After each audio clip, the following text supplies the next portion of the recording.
आजगाव आणि धाकोरा ग्रामस्थांवर खोटे गुन्हे नोंद करणाऱ्या शासनाचा आम्ही तीव्र निषेध करतो। आजगाव आणि धाकोरा ग्रामस्थांनी काल एकजुटीने मायनिंगच्या सर्वेसाठी कोणताही पूर्वकल्पना न देता हा सर्वे चालू होता।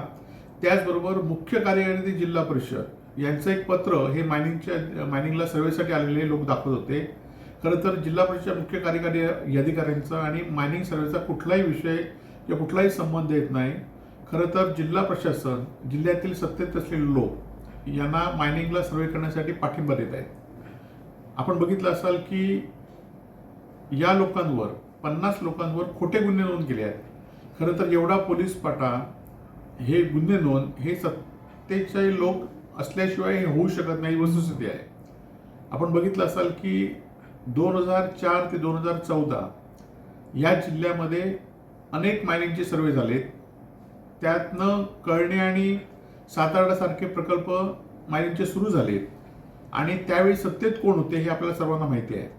पण 2000 आणि ते 2024 मध्ये आम्ही लोकप्रतिनिधी असताना, मी असून देत, विनायक राऊत असून देत किंवा शिवसेनेचे लोकप्रतिनिधी किंवा सरकारमध्ये पालकमंत्री शिवसेनेचे असल्यामुळे आम्ही 2000 ते 2024 मध्ये एकही प्रकल्प नवीन सुरू करू दिला नाही, हे सिंधुदुर्ग जिल्ह्यातल्या लोकांनी लक्षात घ्यावे। आता 2024 मध्ये एकाच घराण्याकडे ही सगळी सत्ता आल्यामुळे आज गेले वर्षभर अवैधरित्या उत्खनन सगळीकडे सुरू आहे।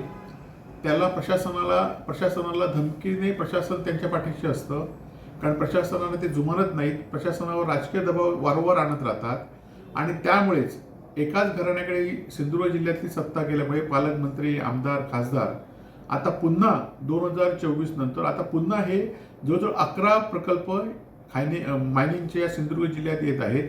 त्याचबरोबर देवगड येथे, मुणगे येथे अणुऊर्जा प्रकल्प येत आहेत आणि या प्रकल्पाला कोणाचा आशीर्वाद हे सांगण्याची गरज नाही। परंतु सिंधुदुर्गवासियांनी कुठलाही भिवून न जाता या प्रकल्पांना ठामपणे विरोध केला पाहिजे। 2009 मध्ये जो प्रकल्पाला विरोध झाला त्यामुळे हे काही प्रकल्प थांबले आणि प्रकल्पामुळे काय होतं हे कळण्यातल्या लोकांना विचारा। कळण्यातमध्ये मायनिंगचं उत्खनन झाल्यामुळे 2 वर्षापूर्वी जे अतिवृष्टी 4 वर्षापूर्वी झाली त्या अतिवृष्टीमुळे मायनिंगचे सगळे या ठिकाणी जे डोंगर खचल्यामुळे सगळी घरं मातीने भरून गेली होती। सगळा गाव 8 दिवस त्या घरातल्या लोकांना शेतीची नुकसान झालं होतं, बागायती नुकसान झालं होतं। त्यामुळे सिंधुदुर्गवासियांनी या मायनिंग प्रकल्पाला ठामपणे विरोध केला पाहिजे आणि विरोध करणाऱ्यांच्या पाठीशी सिंधुदुर्गवासियांनी राहिलं पाहिजे अशी आपल्याला सर्वांना विनंती आहे।